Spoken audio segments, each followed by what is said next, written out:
Good morning, students. Today we will study the first chapter of your SST book, and the chapter name is The Northern Mountains.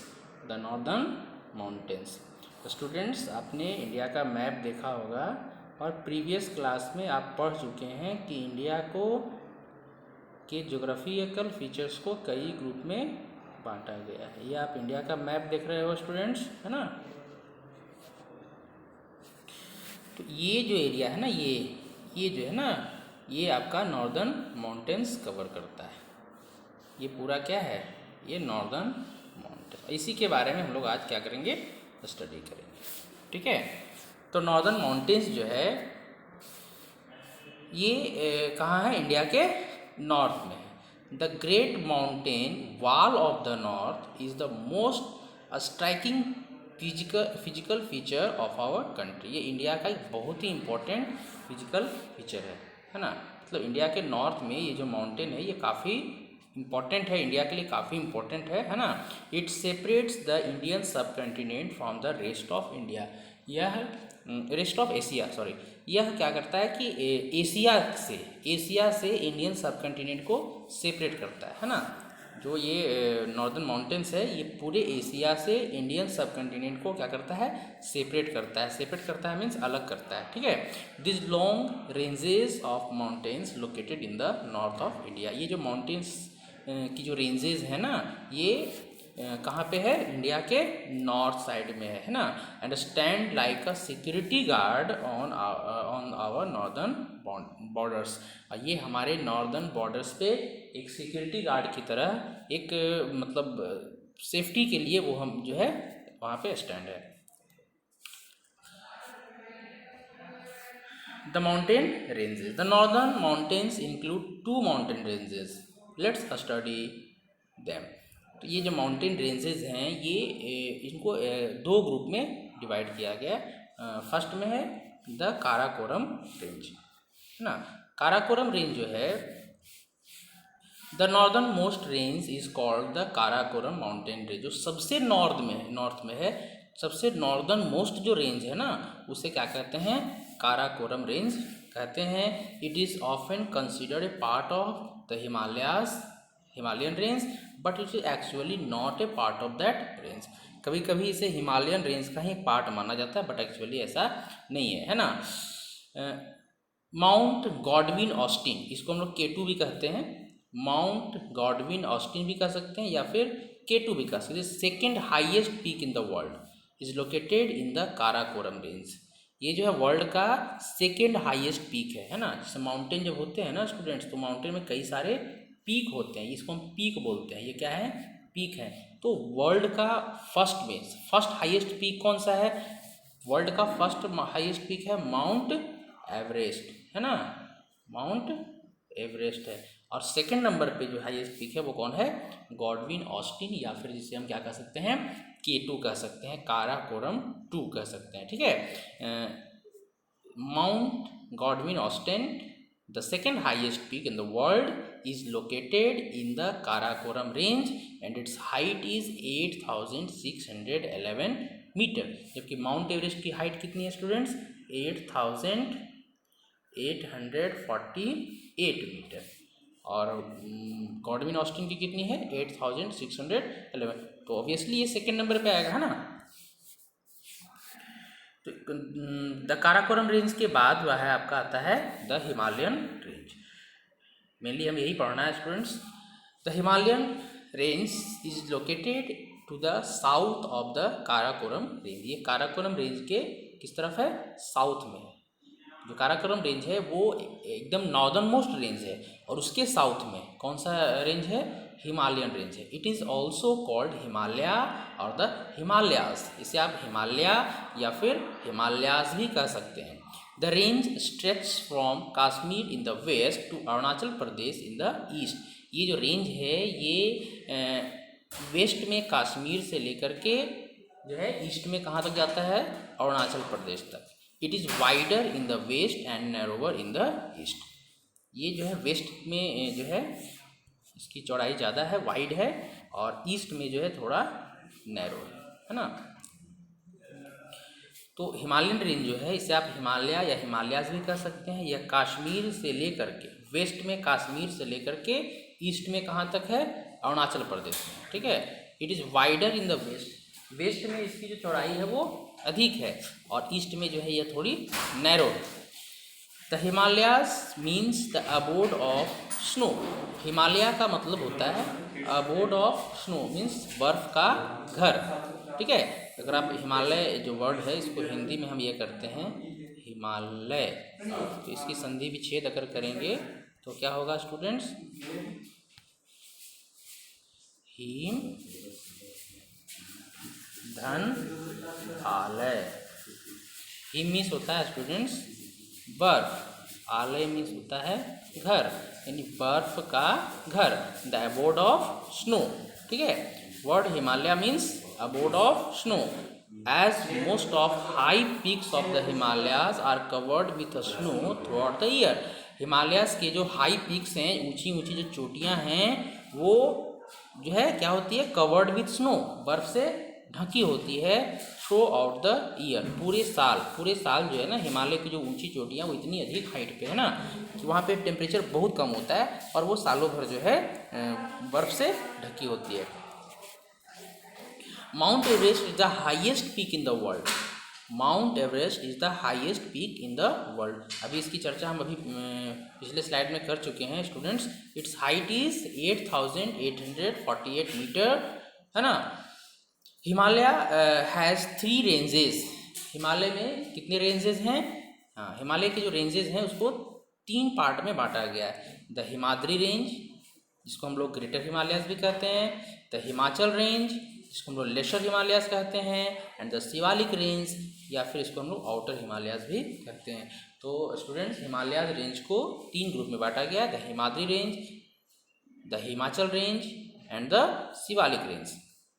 Himadri range का और एक other name क्या है, greater Himalayas, Himachal range का है lesser Himalayas और Shivalik range का एक अदर नेम है आउटर हिमालयाज। अब स्टूडेंट्स हम लोग एक एक रेंज के बारे में बारी बारी से चर्चा करेंगे। तो सबसे पहले है कौन सा range, Himadri range. It is the mountain range located to the extreme north, ये जो माउंटेन रेंज है ये एकदम नॉर्थ में है, ठीक है। It is like a great wall along the northern border of India, ये इंडिया के नॉर्दर्न बॉर्डर पे एक ग्रेट वॉल, एक बड़े से वॉल की तरह खड़ा है। Most of the highest peak of the world are located in this range, इसी रेंज में दुनिया के जितने भी हाईएस्ट रेंज हैं, पिक्स हैं, है ना, जितने वर्ल्ड के हाईएस्ट पिक है ना वो सभी इसी रेंज में अवेलेबल हैं। जैसे आपका है धौलागिरी, है ना, धौलागिरी है, नंगा पर्वत, नंदा देवी, अन्नपूर्णा, ठीक है, are the peaks in this range that are covered with snow throughout the year. Students Himadri range की हाइट इतनी अधिक है ना, कि वो सालों भर बर्फ से ढकी रहती है। Due to this there is hardly any vegetation here, इसलिए वहाँ पे वेजिटेशन नहीं के बराबर है। ऑब्वियसली जब बर्फ वहाँ पे बहुत ज़्यादा है तो वहाँ पे कोई भी वेजिटेशन, कोई भी पेड़ पौधे नहीं उग सकते हैं। Many glaciers originate from this mountains, in mountain से कई सारे ग्लेशियर्स मीन्स हो गया था स्टूडेंट्स रिवर ऑफ आइस, बर्फ की नदी, है ना। तो इन माउंटेन से जब यहाँ पे बहुत सारा बर्फ होता है ना, तो बर्फ जब सरकता है ना ऊपर से, पहाड़ के ढाल से बर्फ सरकता है, तो उसको हम लोग क्या बोलते हैं, ग्लेशियर बोलते हैं। तो बहुत सारे ग्लेशियर्स इन माउंटेन से क्या होते हैं, ओरिजिनेट होते हैं। The 2 most well known glaciers of this range are Gangotri and Yamunotri, from which the rivers Ganga and Yamuna originate respectively. तो जो गंगोत्री ग्लेशियर है उससे गंगा नदी निकलती है और यमुनोत्री ग्लेशियर जो है उससे यमुना नदी निकलती है। तो ये दोनों जो है क्या है, ग्लेशियर्स है। तो हिमाद्री रेंज जो है हिमालय की सबसे हाईएस्ट रेंज है, ठीक है। ये एकदम नॉर्दर्न बॉर्डर पे है। इसकी जो हाईएस्ट पीक्स है ना वर्ल्ड की, वो ज़्यादातर इसी रेंज में लोकेटेड है और ये सालों भर बर्फ़ से ढकी रहती है, इसलिए यहाँ पे कोई भी वेजिटेशन नहीं होता है। और हिमाद्री रेंज से कई सारे ग्लेशियर्स ओरिजिनेट होते हैं, for example Gangotri, Yamunotri etcetera. Students इसके बाद हम लोग चलते हैं हिमाद्री रेंज के बाद the Himachal range. It is located to the south of the Himadri range, ये हिमाद्री रेंज के साउथ में है, ठीक है। The mountain slopes in this range are covered with thick temperate forest. ये जो माउंटेन रेंज है ना, इनके स्लोप्स मतलब ढाल है ना, स्लोप्स मीन्स क्या होता है, ढाल जो होता है वो क्या चीज़ से कवर किया हुआ है, covered with thick temperate forest, उस पर काफ़ी सारे जंगल हैं, ठीक है। हिमाचल रेंज पे, हिमालय रेंज पे कोई भी जंगल नहीं है, वहाँ सिर्फ बर्फ ही बर्फ है, ठीक है। लेकिन हिमाचल रेंज की जो स्लोप्स हैं, हिमाचल रेंज की जो स्लोप्स हैं उनमें क्या है, बर्फ नहीं है, उनमें फॉरेस्ट है। और फॉरेस्ट पे क्या है, कौन कौन से पेड़ हैं, oak, fir, deodar, pine are the most abundant trees of this forest. This range is not as high as Himadri. ये जो रेंज है यानी जो हिमाचल रेंज है वो हिमाद्री के जितना हाइट में नहीं है, उतनी ऊंचाई नहीं है। It consist of many beautiful river valleys, इसमें कई सारे रिवर वैलीज भी हैं, ठीक है। The valleys of Kashmir, Kullu, Kangra are the famous throughout the world. Beautiful hill stations like Srinagar, Shimla, Dalhousie, Mussoorie, Nainital, Dharamshala, Darjeeling are located here. तो हिमाचल रेंज जो है ना वो उतने ऊंचे नहीं है जितनी कि हिमाद्री रेंज है, ठीक है। और इसके स्लोप पे क्या है, टेम्परेट फॉरेस्ट हैं जिनमें ओक, फर, देवदार ये सब पेड़ वहाँ पे पाए जाते हैं, ठीक है। कई सारे हिल स्टेशंस भी जो हैं हिमाचल रेंज में लोकेटेड हैं। इसके बाद सबसे जो निचला रेंज है वो क्या है, Shivalik range. It is the southern most range of the Himalaya, ये हिमालय का सबसे साउथ वाला रेंज है। The Shivalik have many hills which are not very high, इसमें भी बहुत सारे हिल्स हैं जो कि बहुत अधिक हाइट के नहीं हैं। These hills are covered with thick green forest, ये जो हिल्स हैं मतलब शिवालिक रेंज के जो हिल्स हैं वो क्या हैं, थिक ग्रीन फॉरेस्ट से कवर्ड है, यानी घने जंगल यहाँ पे हैं। Which are home to many wild animals, जिसमें बहुत सारे वाइल्ड एनिमल्स रहते हैं, such as leopards, wild boars, chitals, sambars, bears etcetera. Terai to the south of the Shiwalik, Shiwalik के भी साउथ में जब आइएगा तो कौन सा रीजन मिलेगा आपको, तराई रीजन मिलेगा। इसको हम जो शिवालिक के फुट हिल है, जैसे ये आपका शिवालिक रेंज है ना, तो इसका जो फुट हिल है मतलब जो सबसे निचला इलाका है इसको हम लोग क्या बोलते हैं, तराई बोलते हैं, ठीक है। To the south of the Shivalik lies the Terai region, the foot hills of the Shivalik receive heavy rainfall, यहाँ पे बहुत ज़्यादा वर्षा होती है। So the land become swampy and wet, इसलिए वहाँ की जो लैंड है, तराई की जो लैंड है वो काफ़ी स्वैम्पी और वेट होती है। Earlier it was marshy land with unhealthy climate due to heat and humidity, पहले ये मार्सी लैंड था, मार्सी का मतलब होता है दलदल, ठीक है। तो वो दलदल वाली भूमि वहाँ पे बन गई थी, मार्सी लैंड बन गई थी, ठीक है। Now the forest have been cleared, अब वहाँ पे जंगल को साफ कर दिया गया है। And the land is use for farming, और उस लैंड का यूज होता है किस चीज़ में, फार्मिंग में होता है। Farmers grow a variety of crops, अब वहाँ पे जो फार्मर्स हैं वो कई तरह के क्रॉप्स ग्रो करते हैं, including wheat and sugar cane. The area is prone to landslide because of heavy soil erosion, वो जो एरिया है यानी जो तराई रीजन का जो एरिया है वो लैंडस्लाइड के लिए काफ़ी प्रोन है, मतलब लैंडस्लाइड वहाँ पे बहुत अधिक होती है। लैंडस्लाइड का मतलब होता है स्टूडेंट, जैसे पहाड़ की जो ढाल है तो ये ज़मीन का भूमि का कट करके है ना, और नीचे की ओर सरकना क्या कहलाता है, लैंडस्लाइड कहलाता है। Which is a result of excessive cutting down of trees, जिसकी वजह से वहाँ और इसका एक और वजह ये भी है कि काफ़ी सारे पेड़ जो काट दिए गए ना तो लैंडस्लाइड ज़्यादा हो गया। जैसे आपको शिवालिक जो स्लोप्स है तो वहाँ पे पेड़ थे पहले, तो पेड़ की जड़ें जो होती है ना मिट्टी को कसकर पकड़े रहती है, लेकिन जब पेड़ कट गए उसके बाद जो है मिट्टी ढीली पड़ गई है ना, और लैंडस्लाइड जो है बहुत ज़्यादा होने लगा। द इनविंसिबल हिमालयास, अब हिमालय के हम कुछ इंपॉर्टेंस के बारे में जानेंगे। Himalaya is helpful to us in many ways, Himalaya हम लोगों के लिए बहुत तरह से हेल्पफुल है, बहुत ही लाभदायक है। अब इसकी क्या क्या इंपॉर्टेंस है, तो सबसे पहले it acts like a huge protective wall of the northern border of India, ये इंडिया के नॉर्दर्न बॉर्डर पे एक बहुत बड़े प्रोटेक्टिव वॉल के रूप में है, ठीक है। अब वो वॉल के रूप में कैसे है देखिए, ये आपका हिमालय, ठीक है। तो सबसे बड़ी बात है कि हिमालय की जो रेंज है वो इतनी ऊंची है कि नॉर्थ से कोई भी जो दुश्मन है ना, वो इसको क्रॉस करके इंडिया में नहीं आ सकते हैं। तो इस तरह से एक वाल का काम कर रहा है, सेफ्टी इंडिया की सेफ्टी के लिए काफ़ी इंपॉर्टेंट है। दूसरी बात, जो पोल है, नॉर्दर्न पोल है ना, वहाँ से जो ठंडी हवा आती है तो उसको भी वो इंडिया में आने से रोकता है, हिमालय जो है।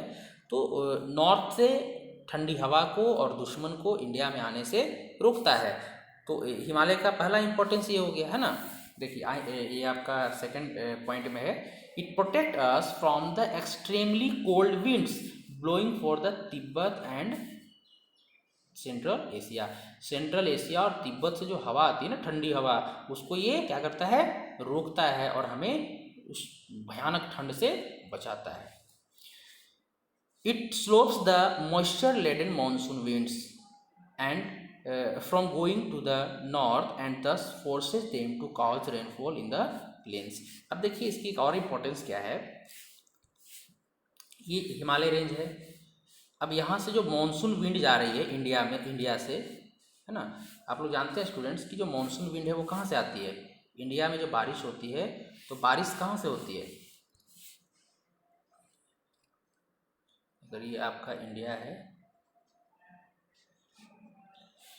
तो ये आपका बे ऑफ बंगाल है, ये अरेबियन सी है। तो ये जो मॉनसून विंड यहाँ से जा रही है ना उठ करके, ये इंडिया में बारिश कराती है। और ये हिमालय जो है ना, अगर हिमालय नहीं होता तो ये जो विंड है ना, ये क्या होता, इंडिया को क्रॉस करके चला जाता इस तरफ। लेकिन ये हिमालय क्या करता है, उसको रोक देता है। और ये जो मानसून विंड इधर से जा रहे थे ना, ये वापस फिर इंडिया में ही बारिश कराती है। अगर ये नहीं होता ना हिमालय, तो क्या होता है, ये मानसून विंड जो है इंडिया में बारिश कराते हुए चली जाती है नॉर्थ की ओर और फिर वहाँ बारिश कराती है। लेकिन हिमालय इसको जाने नहीं देता है और रोक देता है, ठीक है। और इस तरह से ये मानसून विंड को ये फोर्स करता है कि तुम इंडिया में ही बारिश करवाओ। अगर हिमालय नहीं होता ना तो इंडिया में मात्र 2 ही महीने बारिश होती। तो इस तरह से इसकी इंपॉर्टेंस क्या होगी, it slopes the moisture laden monsoon winds from going to the north and thus forces them to cause rainfall in the plains. The thick forest of Himalayas, Himalaya पे जो घने जंगल है ना, वो हमें क्या प्रोवाइड करते हैं, timber, herbs and habitat of wild life. जो जंगल, घने जंगल है ना हिमालय पर, वो हमें टिम्बर प्रोवाइड करते हैं, हर्ब्स प्रोवाइड करते हैं और वाइल्ड लाइफ के लिए हैबिटेट भी प्रोवाइड करते हैं, ठीक है। It is source of several reverse, बहुत सारी नदियाँ यहाँ से निकलती है, हिमालय से बहुत सारी नदियाँ निकलती है। Which provide us water for irrigation, जो हमें इरिगेशन के लिए वाटर प्रोवाइड करती है and for domestic use. This rivers also bring fertile soil and deposit in the plain. ये नदियाँ अपने साथ क्या लेकर के आती है, फर्टाइल सॉइल लेकर के आती है और प्लेन्स में उसको डिपॉजिट कर देती है, जमा कर देती है, जिससे इंडिया के जो सॉइल है वो काफ़ी ज़्यादा फर्टाइल हो जाती है और क्रॉप्स जो है ना काफ़ी अच्छे से उसमें उग पाते हैं। और क्या इंपॉर्टेंस है, द पास्चर्स ऑफ हिमालयाज, जो हिमालय के जो पास्चर्स है ना, वो हमें एक गुड साइट प्रोवाइड करते हैं। किस चीज़ के लिए, कैटल रियरिंग के लिए। जो पास्चर्स है, पास्चर्स मतलब होते हैं स्टूडेंट्स घास के मैदान, जहाँ पर मवेशी पशु जो है क्या कर सकते हैं, चर सकते हैं। तो जब वहाँ पे हिमालय में जो पास्चर्स हैं वो हमें कैटल रियरिंग के लिए गुड साइट प्रोवाइड करते हैं। तो इस तरह से हिमालय इंडिया के फिजिकल फीचर्स में काफ़ी इम्पोर्टेंट है। ये नॉर्दर्न बॉर्डर पे प्रोटेक्टिव वाल का काम करता है, सेंट्रल एशिया और तिब्बत से आने वाले कोल्ड विंड से इंडिया को प्रोटेक्ट करता है। फिर जो मॉइस्चर वाले जो मॉनसून विंड है ना, उसको नॉर्थ में जाने से रोक देता है, ठीक है, और वापस इंडिया में ही बारिश कराने के लिए उसको फोर्स करता है। इसके बाद जो थिक फॉरेस्ट है हिमालयाज में, वो हमें टिम्बर, हर्ब्स ये सब प्रोवाइड करते हैं और वाइल्ड लाइफ के लिए हैबिटेट भी प्रोवाइड करते हैं, ठीक है। It is the source of several reverse, ये कई सारी नदियों के सोर्स हैं, कई सारी नदियाँ यहाँ से निकलती है और नदियों के पानी से हम क्या कर सकते हैं, इरिगेशन कर सकते हैं और फिर डोमेस्टिक यूज़ में भी उस पानी को हम लोग ला सकते हैं। This rivers also bring fertile soil, ये नदियाँ अपने साथ क्या लेके आती है, फर्टाइल सॉइल लेके आती है, उपजाऊ मिट्टी लेकर के आती है, उसे प्लेन में डिपॉजिट कर देती है ना। तो ये सब हिमालयाज़ के आज हम लोगों ने स्टूडेंट्स जो नॉर्दर्न माउंटेन्स है यानी मेनली हिमालयाज़ के बारे में हम लोगों ने स्टडी किया। हिमालयाज़ के रेंज को हिमालय को तीन रेंज में बांटा गया है, Himadri range, Himachal range and Shivalik range. और इसके साथ ही हमने हिमालय के इम्पोर्टेंस के बारे में भी स्टडी किया। स्टूडेंट्स आप इस चैप्टर को घर पे खुद से स्टडी करें, अच्छी तरह से समझें, ठीक है। और नेक्स्ट डे हम लोग नॉर्दर्न माउंटेन्स में जो लोग रहते हैं ना उनके लाइफ के बारे में पढ़ेंगे कि कैसे वो लोग रहते हैं और क्या उनका कल्चर है, क्या उनका प्रोफेशंस है वगैरह वगैरह, ठीक है। ओके स्टूडेंट्स, मिलते हैं नेक्स्ट वीडियो में, बाय।